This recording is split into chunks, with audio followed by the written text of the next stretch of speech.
Hello all, welcome back to wear designer studio. So ఈ video వచ్చేసి నేను last 2 వీడియోస్లో పోస్ట్ చేస్తున్నానండి. యూఎస్ క్లయింట్ కోసము లెహంగాస్, ఫ్రాక్స్ అండ్ బ్లౌజెస్, శారీస్కి ఇవన్నీ చూపించాను 2 వీడియోస్లో. సో ఇది కూడా వాళ్ళ కోసమే. మేడం వచ్చేసి పాప కోసము రెడీమేడ్గా ఫ్రాక్స్, క్రాప్ టాప్ చూడమన్నారండి. సో వాళ్ళ కోసం నేను షాపింగ్కి అయితే వచ్చేసాను.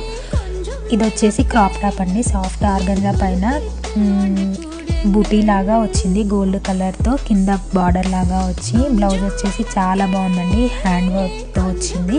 చాలా అంటే చాలా బాగుండే. క్వాలిటీ వచ్చేసి ఇది ఒక 8000 అరౌండ్ అలా పడింది. నెట్ చున్నీ వచ్చేసింది. ఇంకోటి వచ్చేసి ఈ క్రష్ మోడల్లో లాంగ్ ఫ్రాక్ తీసుకున్నామండి. ఇది కూడా చాలా బాగా వచ్చింది ఎంబ్రాయిడరీతో. సో మీకు ఈ వీడియో నచ్చినట్లయితే మీ ఫ్రెండ్స్ అండ్ ఫ్యామిలీకి షేర్ చేయండి. రిక్వైర్మెంట్ ఉన్న వాళ్ళకి. ఇంతే ఈ వీడియో. Bye guys.